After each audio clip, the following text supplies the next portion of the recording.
Ahoy. Well, it's May 11th, 2024, but I feel like I woke up and it's November again.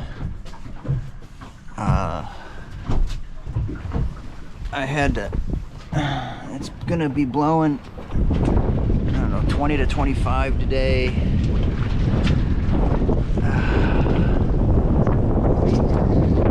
Out of the northwest. So I adjusted the bridle lines and kind of moved them around to try to distribute the chafing. And had to bring this one over to the winch to tighten it in to keep the boat off the dock, because the wind wants to blow me against the dock here. So yeah, musical rigging. So then Lake Michigan's out there, and that's kind of where the wind is coming from. So, and I had to kind of lash the helm so that it would kind of stay still.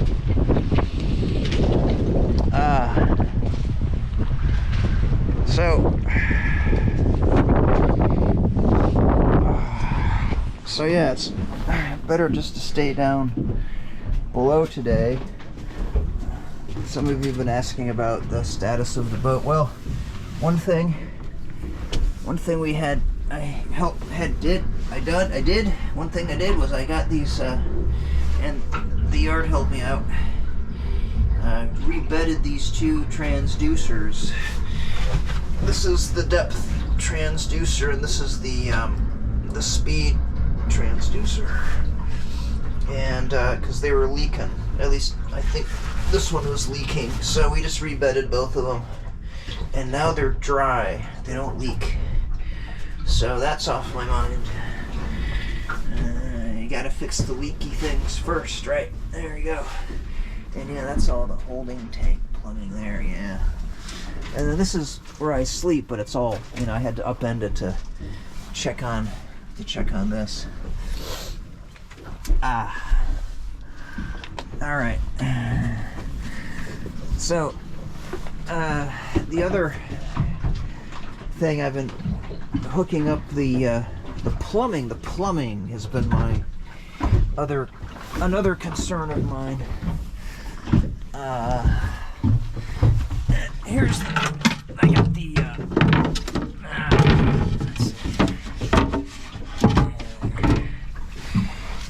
the plumbing. The pressure water system is still kind of leaking a little bit. There's a drip there I'm trying to fix. But yeah, this is actually an improvement from last year. But I put this new, so here's the, without explaining everything, here's where the water comes in from the tank. Here's the T-fitting, here's the line that goes back to the galley foot pump, which is the real important piece of plumbing, because that gets water out of the tank without needing electricity or the pressure system. And then here's the pressure pump, which all works. I put a new hose here because the old one was getting kind of gross, so I've been gradually replacing the hose back to the accumulator tank. Is still kind of gross, but it's dirty on the inside, but it seems clean on the inside. Dirty on the outside, but it seems clean on the inside. And this is a check valve, and like this end of it, I gotta redo that again because it's dripping. But I really want to simplify the plumbing. Ow.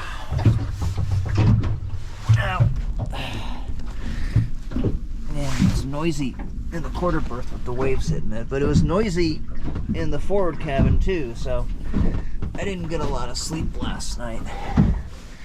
So the real concern right now is my little Swedish two-banger. Yeah, okay, get this off here. And let's get this without dropping it. Oh, oh. Yeah, nice. Okay, well. I didn't want that to happen, but it did. Yeah, this engine cover is a pain in the butt. So, and I know I'm going to simplify the plumbing here. So the issue I'm having is that I got this loose fitting right here. Okay, and this is where the raw water goes in. This is the heat exchanger, and so here's the thermostat, and then the coolant loop with the glycol, you know, the antifreeze, comes down and goes into here, and the raw water goes in the end and then does a double pass and comes out. You can't really see, but it's leaking right here, and we got the new parts for it. And something I discovered about my engine is that, okay, so here's the raw water impeller. Okay, this is the raw water line coming from back there where the strainer is. And here's the little pump that has an impeller in it that just turns around. It's geared to the crankshaft. And it puts water, and it's really supposed to just go directly over through a copper pipe, like a lot of the rest of the stuff, over to the heat exchanger. But instead, what they did is they actually have a rubber hose that goes back here, and then in and under the galley. I'll put a light on this.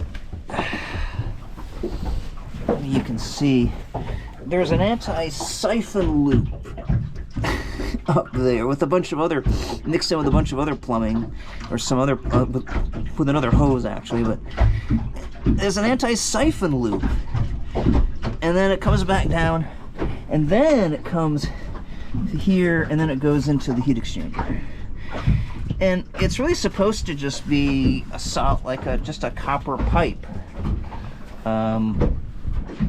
you know, which would reduce all the shaking, which caused the leak in the first, because, you know, this engine, when it's running, you know, it's a 2-cylinder, so, you know, it vibrates and shakes a bit, and so all these hoses kind of wiggle and jiggle, especially this one, and basically it worked. This was already, we noticed late last season, this was already leaking. It was dripping a little bit, but then when we put the boat in the water and started it up, it was spurting water out. So we just got the boat over here and kind of like ran it, and I mean, it wasn't going to damage anything because there was still plenty of water going through the heat exchanger, and you could see water coming out the exhaust.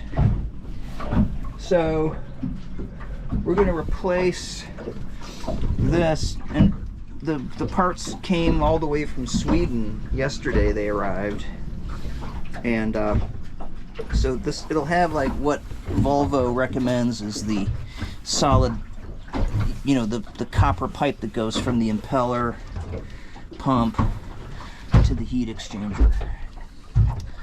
So that should improve things. I don't really think I need an anti-siphon valve. I'm talking to people on Cruisers Forum and on YouTube. There's a guy on YouTube who had this exact same problem. You know, because he just had this elbow fitting in this rubber hose that I guess went to an anti-siphon loop. But he said, you know what? Even though the anti-siphon loop is there to prevent your boat, you know, from sinking if there's a raw water leak,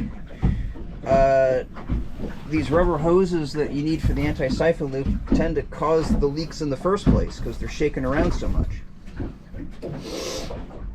So that's one thing. And while we're doing this work, we figured we'd simplify something else. Because what else we have under the galley here in all this cacophony of tubes is this marine water heater, stainless steel marine water heater that has this additional plumbing that comes from the engine. So the water for the heater comes out, I think this hose comes out of the engine block and then goes down. It's another set of hoses that go down and then in, and then it's these hoses here that go in and out of the water heater, and then, you know, come back down and come back up to the water, and then this is the water pump right here. Okay, so we're going to take these hoses off. We're going to take this elbow off, cap it.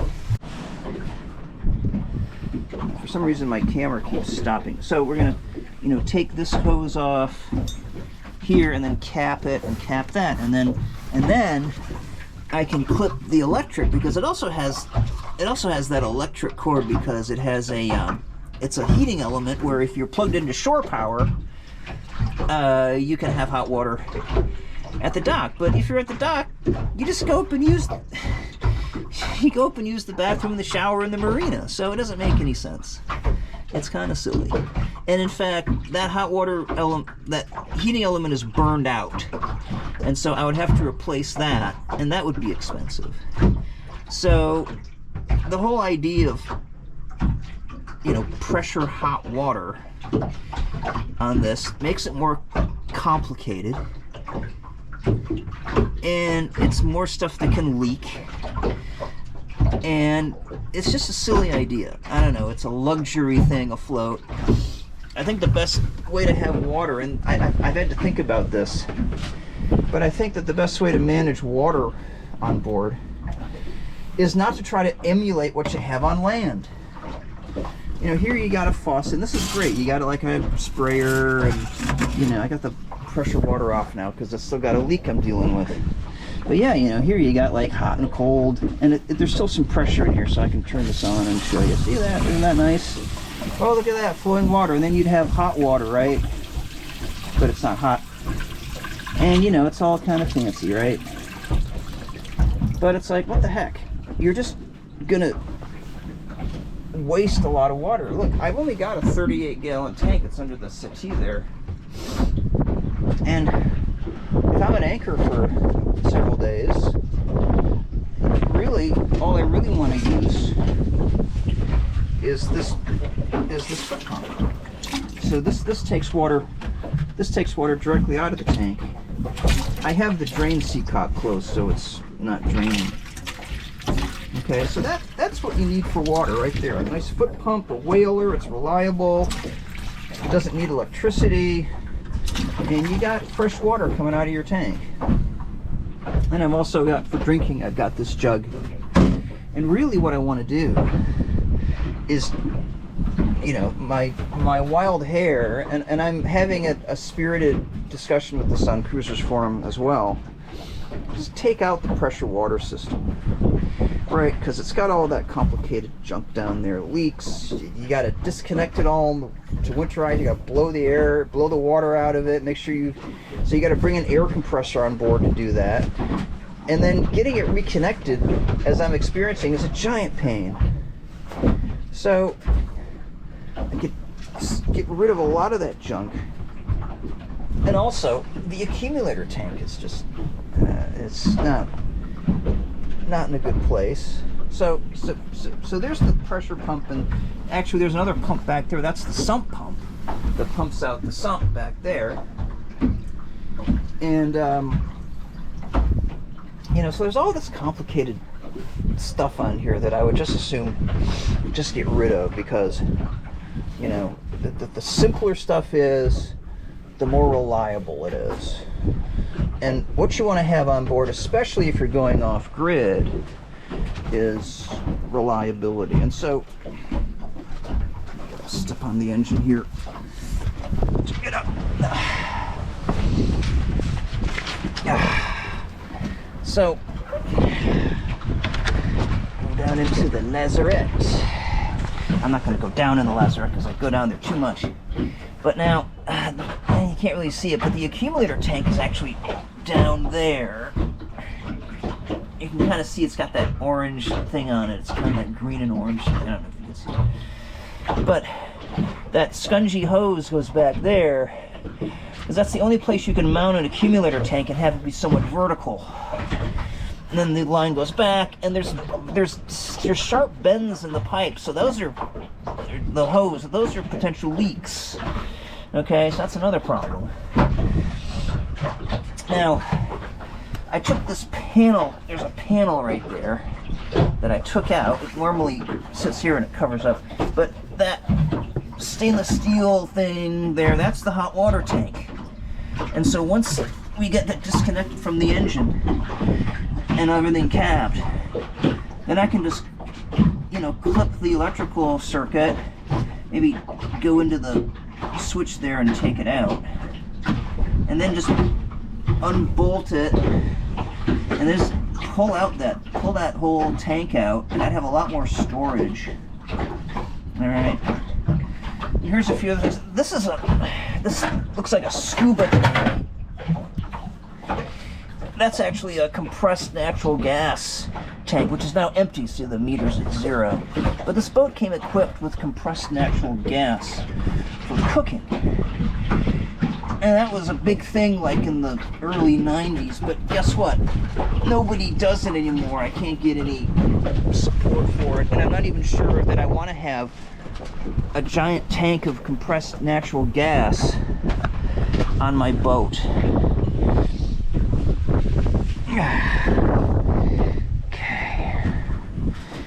So that should go too, because what I've been using instead, and it's been quite satisfactory, especially to our backpacking friends, is I just use this jet boil, and I just go to, you know, wherever, like to the hardware store, and get these isobutane little tanks, and they're perfectly, I think this is safer than that giant tank of compressed natural gas, or safer, and it's also safer than propane.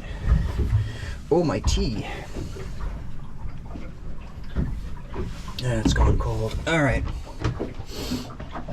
So that's the deal. And I'll tell you what, I mean, this engine box cover is a pain in the butt. I tried reattaching the little brackets here, but they always get pulled. It always pulls them up out of the floor, and the floor is kind of, you know, the wood here is rotten because of something that happened years ago. I think that there was water standing back here. You can see that line there on the teak, and you can also see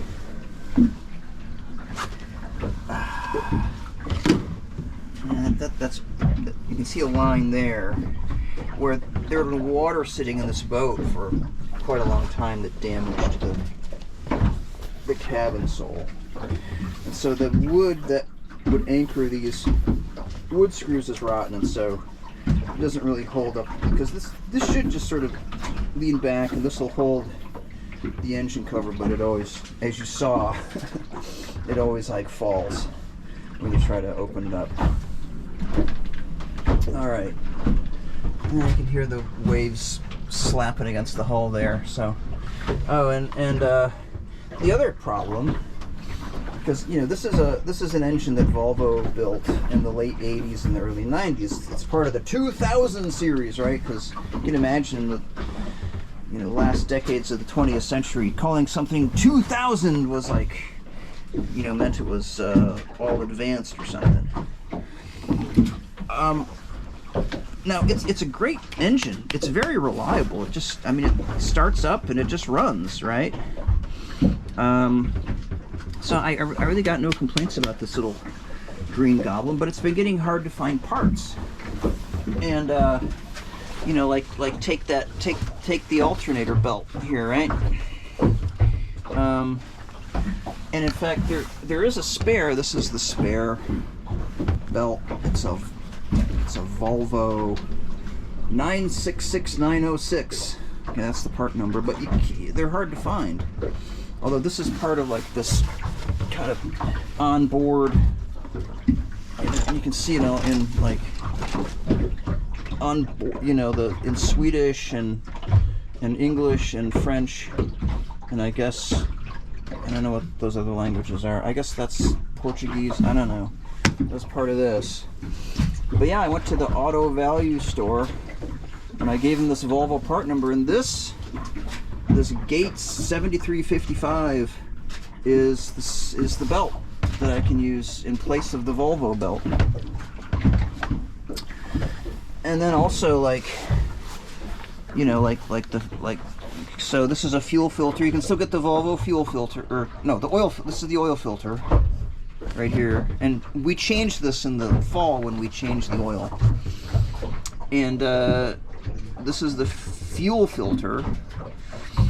You know, they've got a Napa on here, but you can also use, you know, again, the same place. Oh yeah, you can use this little dude here, this Wix, and I guess that, yeah, that just goes in there.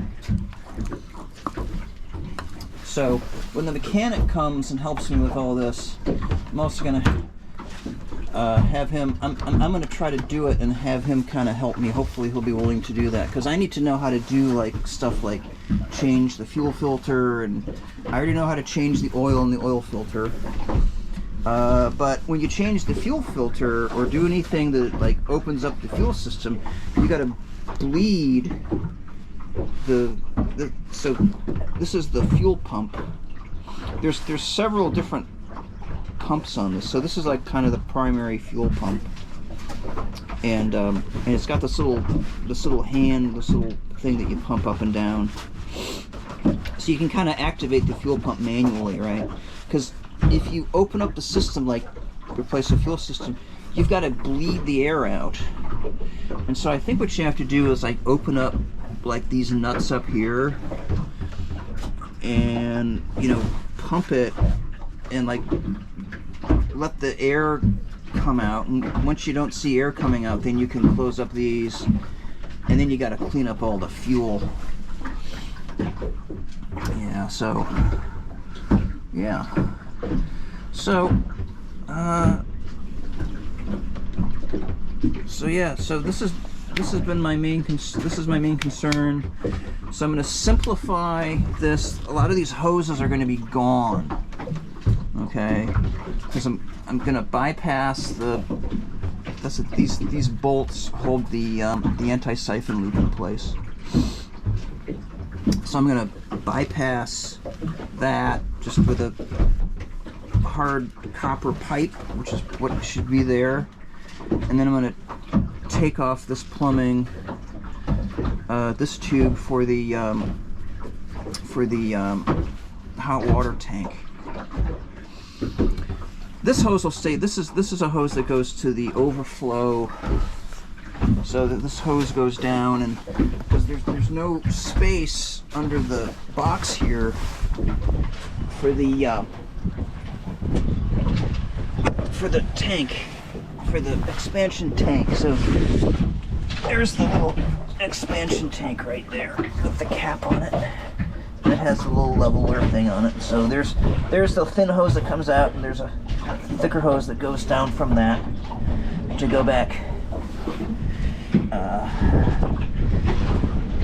reconnect to the coolant loop. Man, it's blowing out here. Look at this. Look at, whoa! I almost lost my head. So there we go. Not a nice day. I don't know if you can kind of see the surge coming in off Lake Michigan there. But yeah, these little boats are holding on their moorings, so that's good. I wouldn't want to get any bad karma by this boat getting blown into me. So anyway, so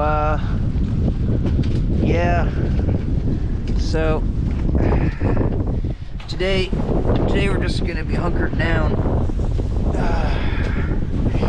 and try not to lose our hat. Don't lose your hat. And see, these are hard to find. You can't find these tartan hats anymore, you know. Let's put this over here. All right, and no, not a good day to say try to. So that's the mainsail in its bag. I brought it down here to bend down, but today's not a day for that. especially trying to do it by myself. And there's just some other lines that are, the jib sheets, and that white line is the jack line. Yeah, so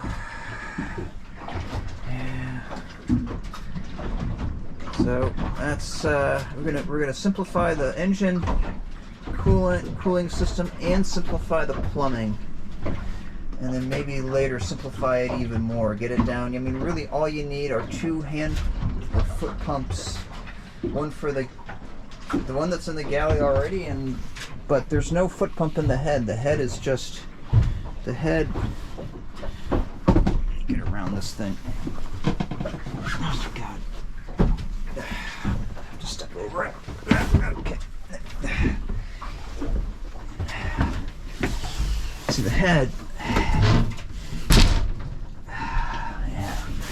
So the head just has this pressure faucet. See, it runs. I mean, there's still, even with the pressure water system off, the accumulator tank still provides enough pressure until, and if the water system were on, the pump would have started by now. And then the other issue I got to deal with is that this toilet has a leaky, like this, there's a gasket here that leaks, and so when you pump it, it just squirts whatever's going through there out. So yeah, it's a little manky in here. All right, so that's the state of things. That's the state of things here on the old Skylark.